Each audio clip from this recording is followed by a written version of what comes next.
Merci, monsieur, mesdames, bienvenue sur Web Télévision. Nous sommes là en train de vous faire parvenir des informations vérifiées et vérifiables, mais pour l'instant, nous sommes dans Entretien. Nous avons le plaisir de recevoir monsieur Aspirine Espoir. Il est cadre militant de la lucha, voilà, j'y arrive.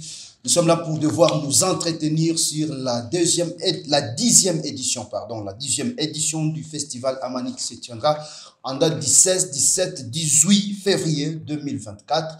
Alors, il y a beaucoup de festivaliers qui sont entendus. Il y a alors de tollé sur les réseaux sociaux, sur la toile, comme quoi la population de Goma, certains jeunes, certains militants de la lucha ne veulent pas à ce que le festival Amani, la 10e édition, puisse se tenir à Goma. Alors, dans Entretien, nous allons devoir revenir sur ces contours de cette 10e édition du festival Amani. Mais avant d'y aller, nous vous prions demain de partager le plus que possible nos vidéos tout en vous abonnant à notre chaîne si vous êtes nouveau, en activant la cloche de notification pour ne plus rater nos prochaines éditions. C'est parti dans Entretien, monsieur Aspirine. Bienvenue chez nous. Merci pour l'invitation. Merci à tous les téléspectateurs, surtout tous ceux-là qui se battent pour que la RDC puisse recouvrer sa souveraineté nationale ou internationale. Vous allez bien? Oui, ça va, nous tenons tête haute. Depuis 2024, c'est notre première invitation de 2024.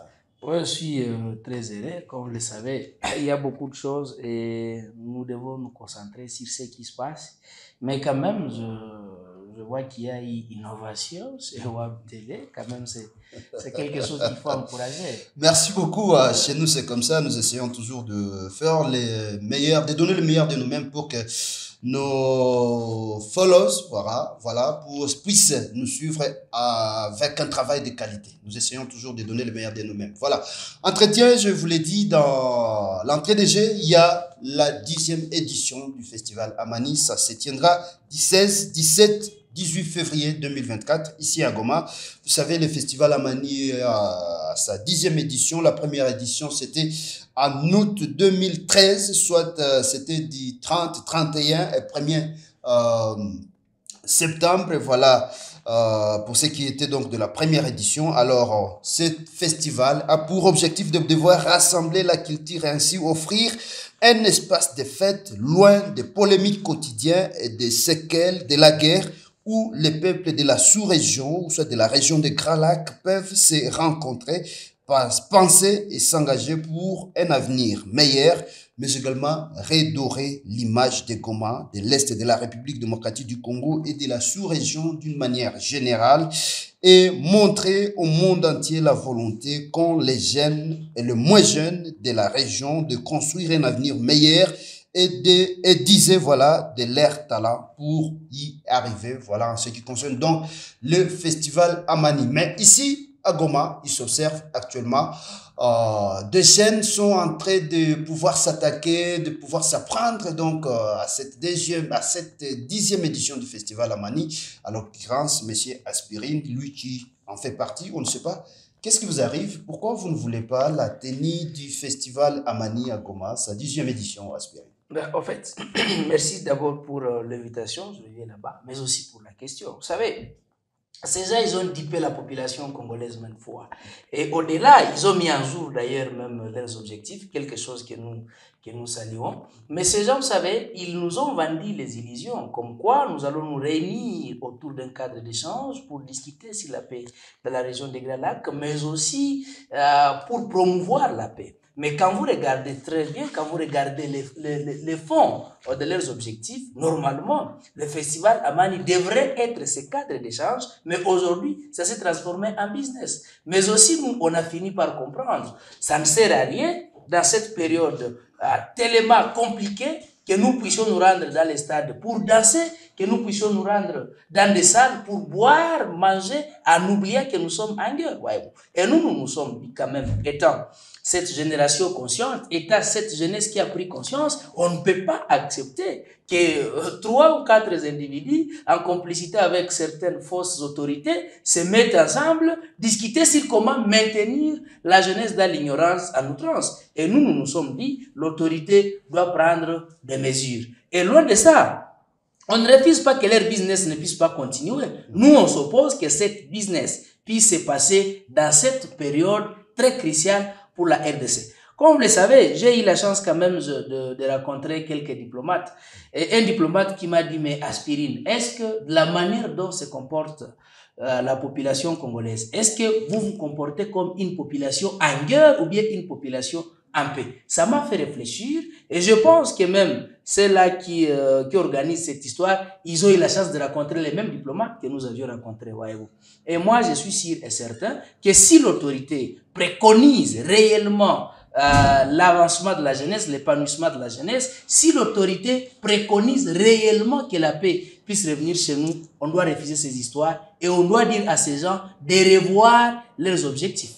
Revoir leurs objectifs concrètement, pistes de solutions, en termes de propositions, qu'est-ce que vous faites à la place des organisateurs? Parce que c'est les pères fondateurs, M. Eric Delamotte, 12e édition déjà, qui se prépare, mais vous voulez vous boycotter déjà, on ne comprend pas. Qu'est-ce que vous proposez par rapport à ce que les festivals devraient faire? Et d'ailleurs, quand vous parlez d'Éric Delamotte, vous parlez de l'Union européenne. Quand vous parlez de l'Union européenne, vous parlez de tous ces loups-garous européens, voyez-vous. Mais est-ce que c'est un problème? En fait, oui, tellement c'est un problème. Ils ont compris que la jeunesse congolaise commence à prendre la conscience. Il fallait maintenant amener d'autres choses qui vont les distraire. Comme vous le savez, nous sommes dans des... Donc, le festival en soi, c'est une sorte de distraction. Exactement. Mais aussi, ça ouvre la porte à ceux-là qui se moquent de la RDC. Comme vous le savez. Regardez tous ceux-là qui soutiennent cette histoire. Plupart entre eux font partie de cette mafia qu'ils appellent Goma Actif, puisque ça aussi c'est parmi les mafias, voyez-vous. Et moi je crois, je suis sûr et certain, qu'aujourd'hui, et d'ailleurs quand vous avez vu, il y a les baisses, les gens ne veulent plus y participer, et nous nous sommes dit, ces gens, comme ils nous ont dit maintes fois, ces gens, comme ils nous ont vendu des illusions, nous devons quand même aider. Puisqu'il y a de ces personnes-là, ils pensent qu'ils sont libres, mais ils ne sont pas libres. Et il y a des personnes qui pensent qu'ils sont en train de penser, or ils ne pensent pas. Et ce sont là ces personnes que vous voyez soutenir ces gens. Et si moi, je peux vous donner à ce que nous, on a proposé comme piste de solution, à ce qui nous arrive aujourd'hui, c'est que le festival Aman nous avait vendu comme illusion. Loin de ceux qu'ils avaient trompé sur l'entrepreneuriat, loin de ceux qu'ils avaient trompé sur la promotion de nos musiciens locaux, nous avions pensé qu'il fallait qu'il y ait un cadre d'échange, un cadre de réflexion. C'est là où maintenant la population peut oublier tout ce qu'on a vécu. Nous devons être une jeunesse qui propose, pas une jeunesse qui danse, qui boive, qui oublie ce que nous vivons comme danger. Il y a un danger qui guette la République démocratique du Congo, et ce danger doit être bouté dehors par la jeunesse. Mais lorsqu'il y a certains jeunes payés par l'Union européenne, uniquement que pour distraire d'autres jeunes, à quoi vous pouvez vous attendre? C'est que cette histoire, non seulement pour nous distraire, mais aussi pour donner la porte à ceux-là qui pensent qu'il fallait toujours jouer les Congolais. Mais aussi, il y a les autorités qui nous disent chaque jour que non, la ville est infiltrée, la ville est sous menace, et vous allez voir quelqu'un qui vient et qui vit dans cette ville. Bon, mais eux vivent souvent en Europe, ils sont souvent chez leurs partenaires, mais quelqu'un qui vit dans cette ville peut accepter que plus de 30 000 personnes puissent se réunir. Non, mais ça, c'est un danger que vous amenez à la ville, monsieur le journaliste. Il y a le festival Amani qui a comme valeur, entre autres, la construction d'ensemble, c'est ça, construire ensemble. Il y a également la promotion de l'entrepreneuriat, il y a la protection de l'environnement, mais également les dons des sols. Alors, je ne sais pas, est-ce que le festival Amani en soi, 10 ans après, un festival qui est là, qui devrait nécessairement essayer de contribuer à la paix. La province, l'Est de la République démocratique du Congo est toujours en proie à la guerre. C'est de cette façon dont vous voulez peut-être vous apprendre à ces festivals où vous voulez seulement perturber l'ordre public, comme vous le faites, parce que vous faites quand même partie de la lucha et on connaît de quoi vous êtes capable. Il y a beaucoup de jeunes qui admirent ces festivals comme quoi vous êtes corrompus, il y a des gens qui mettent toujours à votre disposition des moyens pour essayer de perturber l'ordre public, mais également vous vouloir se procurer un peu de billets verts par rapport à l'organisation du festival. En fait, pour les billets verts, j'ai des billets verts, j'ai mes propres billets, j'ai mes ressources qui me procurent l'argent. Ça, ce n'est pas des choses qui peuvent... beaucoup de gens ne peuvent pas se poser des questions sur cette histoire des billets verts. En fait, comme vous le savez, il y a de ces personnes-là qui pensent que lorsque vous faites quelque chose, c'est puisque vous cherchez à soutirer quelques billets dans les poches de telle ou telle autre personne. Ça, chez moi, c'est pas un débat, puisque eux-mêmes savent que nous avons nos billets. Maintenant, la question est de savoir, puisque parmi leurs objectifs, il y a aussi l'entrepreneuriat. Depuis qu'ils ont commencé, quel a été ce jeune entrepreneur qu'ils ont un bon jour promis? Excusez-moi, on a toujours été assisté au festival, il y a toujours des stands en ce qui concerne la promotion de l'entrepreneuriat. Il y a des jeunes qui arrivent pour qui exposent. Ces stands ne sont pas donnés gratuitement, c'est acheté. Voyez-vous, c'est acheté. Si vous voulez exposer vos histoires dedans, vous devez payer la place sur laquelle vous allez exposer vos business. Maintenant, dis-moi, en quoi vous avez fait la promotion de ces gens? Mais vous vouliez est-ce que les stands puissent être donnés gratuitement? En quoi vous avez fait la promotion de l'entrepreneuriat lorsque vous avez vendu? C'est que nous faisons la promotion de votre business. C'est pas vous qui faites la promotion du business des entrepreneurs. Deuxième des choses, il y a aussi la promotion de la paix. Depuis qu'ils existent, ils ont promis quelle paix? Mais il y a quand même il y a échange interculturel entre les jeunes de toutes les communautés du Nord Kivu, mais également l'Est de la République. Attendez. Également les Burundi, les Rwanda, la sous-région, ces gens, ils étaient venus sous prétexte que comme il y a les communautés qui se battent au Nord Kivu, il fallait qu'il y ait cet espace qui va mettre les gens ensemble. Mais aujourd'hui, nous ne sommes pas en guerre entre communautés au Nord Kivu. Aujourd'hui, nous sommes agressés par les Rwandais.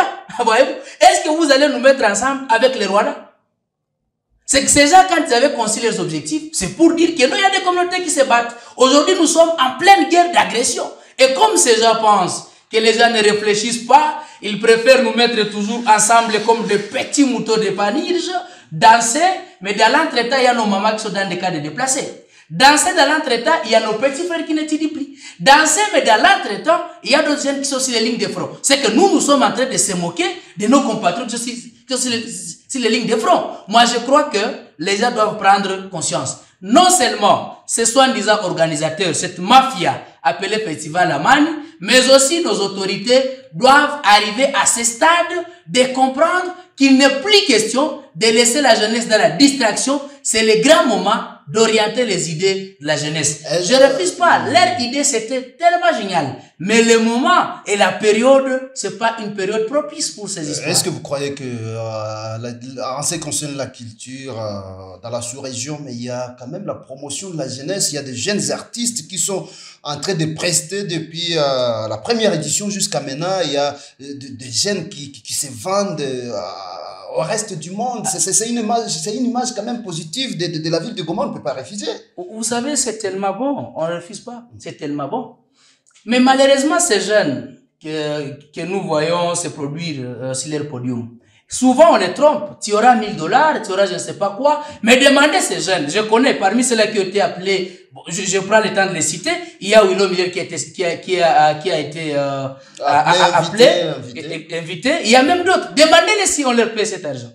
Demandez-les mêmes. C'est qu'ils sont même utilisés par ces mêmes. Mais demandez-les s'ils sont payés. Mais on paie ou n'est pas payé le cachet, mais lorsqu'on s'expose comme ça aux yeux du monde, les festivals, le problème, c'est une occasion de s'exposer, de s'épanouir davantage. Attendez, mais ces jeunes, ils ont eu l'occasion de se promouvoir partout ailleurs. C'est pas seulement à Goma. Et à Goma, ils sont avec qui? C'est avec cette même population, voyez-vous, qui ne connaît pas Willow Miller, qui ne connaît pas Dika Mrambo, qui ne connaît pas les Blackman et les autres. C'est qu'on les connaît toujours. C'est que ces gens utilisent nos compatriotes en nous trompant que non, vous êtes des bénévoles. Dans l'entretemps, ils encaissent cet argent, ils nous pillent notre argent et ils partent avec. D'ailleurs, vous savez, si les gens se rendent dans le festival Amani, puisque nous, on pense, c'est notre moyen de contribuer à la paix, c'est notre moyen de contribuer à la promotion de cette culture, comme vous le dites. Mais quand on arrive dedans, ce n'est pas ça.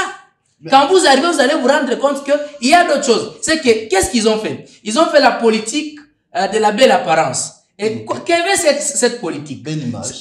Exactement. Cette politique avec que ils vont vous vendre les choses, ils vous montrent voilà ce que nous allons faire, mais quand vous allez arriver dedans, vous allez voir qu'il y a d'autres choses qui se cachent derrière les rideaux. Et c'est ce que nous avions fini par découvrir. C'est pourquoi nous appelons les autorités de prendre vraiment nos alertes en considération, et s'ils ne les veulent pas, et si les autorités ne veulent pas écouter la population, je crois que les autorités en seront responsables. Chez nous, dans la lucha RDC Afrique, qu'est-ce que vous comptez faire pour que les festivals ne puissent pas? Quelles sont les mesures contraignantes? Il y a certaines personnes, certains militants qui sont partants pour ce festival à Mani, et il y a d'autres qui disent... Donc vous êtes divisés. Exactement, la jeunesse est divisée en général. Donc il y a, et si vous ne parvenez pas quand même à pouvoir contrôler, à gérer les émotions, ou soit à manipuler la masse de cette jeunesse-là qui vous soutient.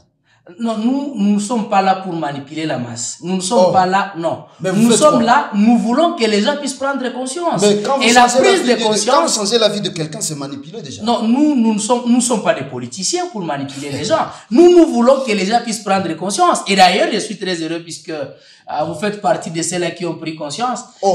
Exactement. Vous faites partie de ceux-là qui ont pris conscience et on est très heureux. Maintenant, nous, qu'est-ce que nous pensons pour contraindre ces gens? Pour vouloir se chercher à comprendre pourquoi vous vous attaquez, vous boycottez la tenue du festival. On boycotte puisque le festival ne parvient pas à répondre à ses objectifs qui s'étaient fixés depuis 2013 jusqu'à nos jours. Et ça sert à quoi d'accompagner un Mornais? Ça n'a pas de sens, messieurs les journalistes. Et nous avons des mesures que nous allons mettre en place si les autorités ne veulent pas comprendre. Et si les autorités ne veulent pas accompagner la jeunesse éveillée aujourd'hui, cela veut dire tout simplement que les autorités sont complices. Et la population ne cessera pas de bafouer ces autorités, mais aussi boycotter tout ce que peuvent dire encore ces autorités. Puisque... Est-ce que vous avez déjà approché plus ou moins une fois les organisateurs pour leur devoir apporter des inputs en termes d'orientation, soit des suggestions pour que les festivals puissent avoir l'image dont vous avez besoin, entre guillemets, la population du moment? Pour nous, ça n'a pas de sens de les approcher puisque nous sommes avec eux dans la société, nous vivons avec eux dans la société. C'est que les approcher et ne pas les approcher, ils savent tout ce que nous disons. Certains sont nos amis, certains sont des personnes avec qui nous sommes ensemble d'un moment à l'autre, voyez-vous. Certains sont des personnes avec qui nous sommes dans des mouvements citoyens, avec qui nous avions participé dans telle ou telle autre organisation. C'est que ça ne sert à rien de les approcher puisqu'ils savent tout ce que nous réclamons. Nous voulons que ces gens puissent changer leur mode de fonctionnement. Nous voulons que ces gens puissent être même délocalisés pendant cette période, puisqu'on ne peut pas se moquer de nos compatriotes, ceux-là qui sont tombés sous les coups de balles de ces petits Rwandais. On ne peut pas se moquer de nos mamans, ceux-là qui sont dans des maisons de fortune à Kanyaruchini. On ne peut pas se moquer quand même de nos compatriotes, simplement puisque nous voulons danser, boire. On ne peut pas répondre aux appels de l'Union européenne, messieurs les journalistes. Ça, c'est archaïque. Je ne sais pas si vous ne parvenez pas quand même à contrôler une jeunesse pour qu'elle puisse se rallier à votre idée. Qu'est-ce que vous allez faire? Si vous vous retrouvez quand même en une minorité par rapport à ce que vous amenez comme idée, comme proposition, au finish, vous serez perdant, ou soit vous allez comprendre sportivement, pouvoir apprécier, prendre en considération surtout les opinions des uns des autres? Nous ne sommes pas en guerre armée, nous sommes en guerre d'idées et de philosophie. Guerre d'idées, guerre de philosophie, guerre de courant. Il y a ceux-là qui sont pour le festival, vous n'êtes pas pour, voilà, pour, contre. Et que si les pour l'emporter, vous serez d'accord sportivement. C'est tout à fait normal, puisque nous ne sommes pas tous obligés d'être éveillés de la même manière ou bien le même jour. Mais je suis sûr et certain que cette histoire n'aura pas bel et bien lié ici, dans cette ville, comme vous l'avez vu. Vous voulez qu'on la porte encore à Bukavu comme c'était Ils peuvent amener à Bukavu, ils peuvent amener à Kinshasa, ils peuvent amener partout ailleurs, mais pas dans la ville de Goma pendant cette période. Et d'ailleurs, je aimais les jeunes du site Kivu pour la 9e édition. La 9e édition. Vous avez vu comment est-ce que les jeunes ont bafoué cette histoire, puisque ça n'a pas de sens. C'est quelque chose qui nous montre uniquement que pour nous voler. Et aussi, ils prennent notre malheur, ils sont en train de vendre notre malheur à la place publique. À la place publique, nous allons faire ça pour la paix, on les donne les moyens à l'extérieur, et ils arrivent ici pour bouffer ça, ils nous soutirent encore le paix. Alors, si les gens ne parviennent pas à prendre conscience, nous allons comprendre qu'on a fait quelque chose et que les gens n'ont pas pu prendre conscience. Mais moi, je suis sûr et certain, vous l'avez vu vous-même, comment est-ce que lorsque certains jeunes l'ont lancé, et d'ailleurs, je n'étais pas parmi les personnes qui avaient lancé ça au premier jour, mais quand j'ai vu les jeunes, ceux-là qui ont lancé ça, vous avez vu comment est-ce que tout le monde, on a été d'accord, beaucoup de jeunes sont d'accord que cette histoire ne puisse plus avoir lieu. Nous appelons surtout l'autorité, puisque c'est lui à qui revient la dernière décision, il doit décider de ne pas décevoir ces jeunes qui décident que cette histoire ne puisse pas avoir lié avec des objectifs d'autres que nous ne voulons pas à mettre à la place publique. Peut-être que nous allons partager avec l'autorité compétente. C'est lui qui doit prendre des décisions. Est-ce que ce n'est pas vraiment avec un retard? Vous n'êtes pas en retard avec le temps parce que pratiquement, excusez-moi, il nous reste pratiquement une dizaine de jours pour que le festival puisse avoir lieu. Pourquoi vous avez attendu tout ce temps afin de pouvoir vous lancer maintenant ce mouvement de boycott? C'est tellement stratégique, ça n'a pas commencé aujourd'hui. Nous l'avions fait à la 8e édition. On avait fait la 8e édition. Et on voulait quand même, puisqu'à l'époque c'était le gouvernement civil qui était en place, mais on voulait quand même que... En fait, pour nous, c'est stratégique d'attendre que nous puissions arriver à cette période pour le faire. C'est tellement stratégique. Voilà, nous sommes très heureux de vous avoir ici. Nous suivons de près cette situation.